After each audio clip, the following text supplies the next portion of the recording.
You are 23 years old, and you are doing what you always do at 11 p.m. on a Tuesday. Sitting in a government cubicle in Fort Meade, Maryland, running pack analysis on encrypted traffic flowing out of mid-tier sanctions target in Belarus. The work is tedious. You flag anomalies, write reports that 3 people read, and get paid $67,000 a year to be the sharpest mind in a room full of people who stopped being sharp a decade ago. You have been at the NSA for 14 months. You applied because you thought the work would matter. You stay because you haven't figured out yet that it won't. The file that changes your life isn't something you go looking for. It comes to you the way most dangerous things do, through a door you opened for a completely different reason. You're tracing a financial exfiltration route, following encrypted wire transfers moving through a chain of shell companies registered in Luxembourg, Cyprus, and the Cayman Islands. Standard stuff. You've mapped 100 of these trees before. But this one doesn't bottom out at a sanctioned oligarch or a mid-level arms dealer. It bottoms out at a routing node you recognize. A node you helped build. It is a domestic collection architecture, internal NSA infrastructure, and the money flowing through it is coming from a source flagged in your own agency's most restricted counterterrorism database. The destination is a personal account registered to a sitting U.S. senator. You sit with that for a long time. You verify it 4 times. You screenshot nothing. You write nothing down. You close the terminal, log out, and drive home in silence. You don't sleep. You spend the next 6 days deciding what kind of person you are. You decide you are the kind of person who makes a copy. You pull the thread slowly, methodically, over the following 3 weeks. You don't use agency systems after that first night. You use a personal device, a custom Linux build running through 4 separate VPN layers and a Tor exit node, routing your traffic through a rented server in Iceland you've never touched with a real identity. You are careful in a way most people at your level never need to be, because most people at your level never find what you found. What you find as you pull the thread is not a small thing. It is not 1 senator and 1 routing node. It is a financial architecture spanning 11 years, 43 countries, and transactions involving the personal accounts or verified proxies of 19 sitting heads of state, 6 intelligence directors, 3 Supreme Court justices, and a number of other individuals whose names appear on the kind of public list that make people feel like the world has rules. You are not looking at corruption. You're looking at the skeleton of the world. You resign from the NSA on a Friday. You give 2 weeks notice because you are still, at this point, the kind of person who gives 2 weeks notice. You use those 2 weeks to finish the archive. When you walk out on your last day, you carry nothing but a phone and a key to a storage unit in Fredericksburg, Virginia, that holds a single encrypted drive. The passphrase is 42 characters. You are the only person alive who knows it. That was 4 years ago. You are 27 now, and you have not slept in a real bed in 8 months. The archive contains what you now call the index. You spent the first year after leaving verifying everything in it, cross-referencing financial records against public statements, travel logs, corporate filings, and intercept you pulled during your final weeks at the agency. What you found holds. Not all of it is financial. Some of it is operational. Authorizations for targeted killings dressed up as counterterrorism, domestic surveillance programs with no legal basis, agreements between governments to share intelligence on their own citizens, dissidents handed across borders like packages. Some of it is personal. Affairs, addictions, medical conditions that would end careers. Private communications between men who give speeches about freedom and write to each other about how to prevent it. You never intended to use any of it as blackmail. That is important to you, though you stopped being sure why. What you intended when you were 23 and still believe in outcomes was to give it to a journalist. You contacted 3. The first went quiet after 48 hours and never responded again. The second told you the story was too large and the liability was impossible. The third died in a car accident in Oslo 6 weeks after you made contact. The police ruled it an accident. You know enough about how these things are done to know that ruling means nothing. After Oslo, you stop thinking about outcomes and start thinking about survival. Your operational model now is built on a single principle. You're only safe as long as the archive is undiscoverable, and the archive is only a deterrent as long as the people who want to destroy believe you have the capability and the will to release it. You don't live anywhere for more than 6 weeks. You don't use the same device for more than 30 days. You keep 3 separate encrypted backups in 3 countries, each accessed through a different identity, none of them linked to each other or to you by any chain shorter than a dozen hops. You have 4 passports. None of them are in your real name. 2 of them were purchased. 2 of them were built from the ground up using identities you constructed over 18 months, real social security numbers pulled from deceased individuals, credit histories seeded slowly and carefully. You exist in 4 countries simultaneously and in none of them completely.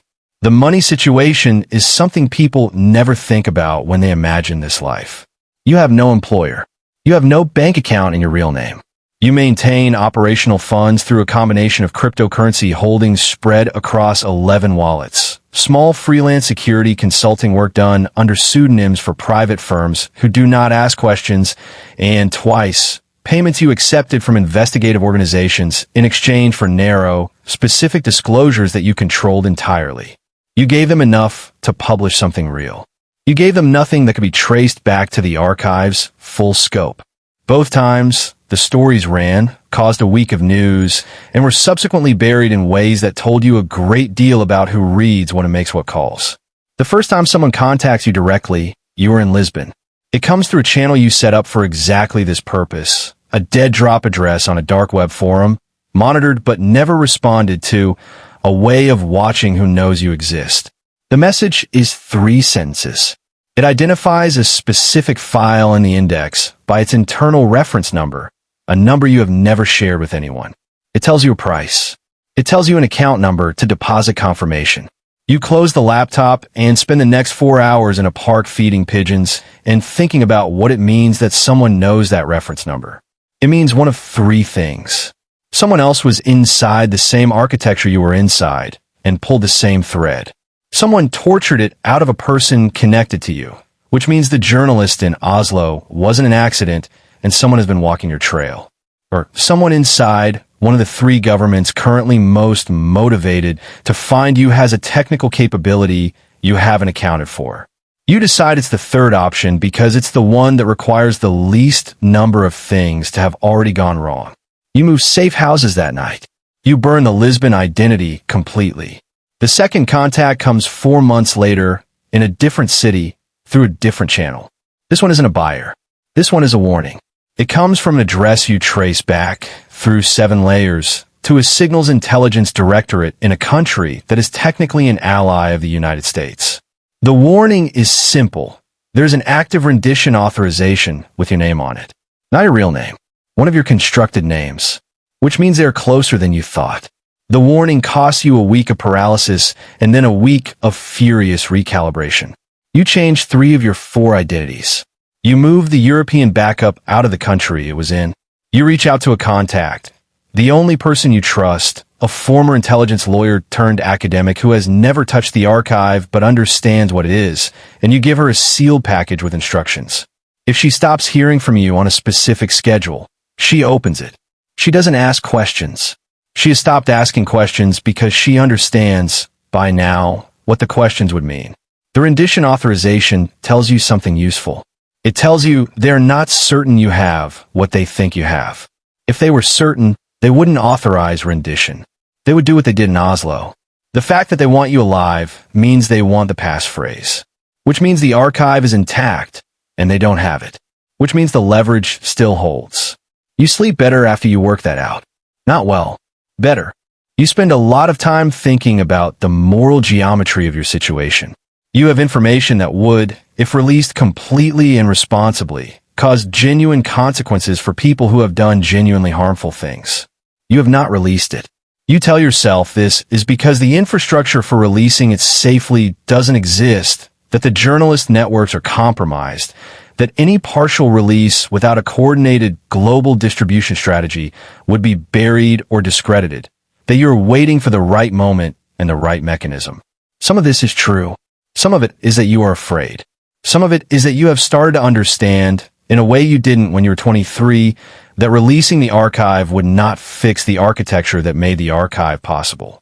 You would blow up the personnel and leave the structure standing, and the structure would simply refill. You have no solution to this. You sit with it. The closest you come to releasing everything is in the third year. You are in a city in Southeast Asia. You have been sick for 2 weeks, and you receive confirmation through indirect channels that one of the individuals in the index, a head of state whose financial crimes you documented in detail, has just authorized a military operation that you know from intercept in the archive was funded through exactly the mechanism you traced. People die because of that operation. Civilians. The number, when it comes through, is in the dozens.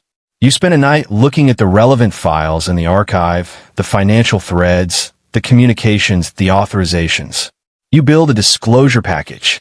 You identify 3 independent journalists in 3 countries with the security infrastructure to receive it. You are 40 minutes from sending it when you stop. You stop because you run the calculation. You have run it before, but never this close to the decision. If you send this, the story runs in days.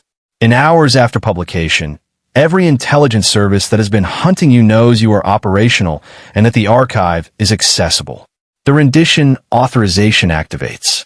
Your contact with the sealed package is now a liability to herself.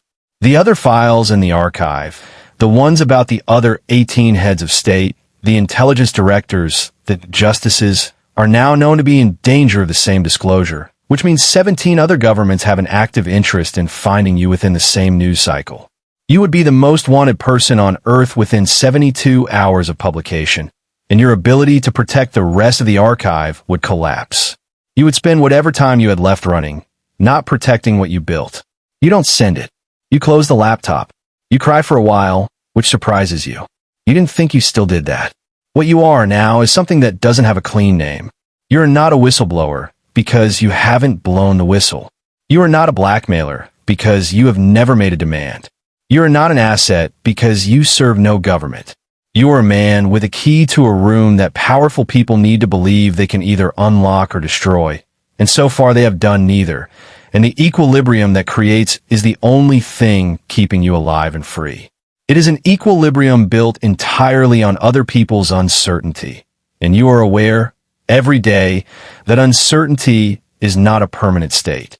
You think sometimes about the version of you that stays in that cubicle, runs the packet analysis, writes the reports, goes home, lets the thread go. It is easy to imagine. It requires only a single different decision on a single Tuesday night, and the thread is still there, unread, and you're somewhere safe and small and unimportant, and none of this is yours. You don't let yourself think about that version for too long. Not because it makes you regret what you did, because it doesn't, and that frightens you more than anything else in the archive. You're in a new city now. You don't say which one, not even to yourself in the moments when you're thinking in language. Old habit and good one. The laptop is open. The archive is encrypted and distributed and backed up and alive. Somewhere, in at least 2 countries, people with significant resources are trying to find you. Your contact hasn't opened the package. Your 4 identities are intact. The passphrase is still only in your head. The index is still complete. You are still the only person alive who knows everything in it. And every person in it is still, as of today, acting exactly as the files predicted they would, which is to say, with impunity, with consistency, with the confidence of men who have never once believed that anyone was watching. You close the laptop. You move to the window. You think about the journalist in Oslo and the 42 characters you've memorized and the dozens of civilians and the sealed package in your contact's desk drawer. You think about what it would take not to release the archive. You've run that calculation enough times, but to build something that could survive the release. A structure, a coalition, something that could absorb the shock and keep the signal alive after you're no longer able to protect it. You don't have that yet. You are working on it. That is at this point the only thing you're working on. The city outside the window doesn't know you are in it. That is the last advantage you have, and you intend to keep it for as long as the math holds. The math right now still holds. You check it every morning. You'll check it again tomorrow.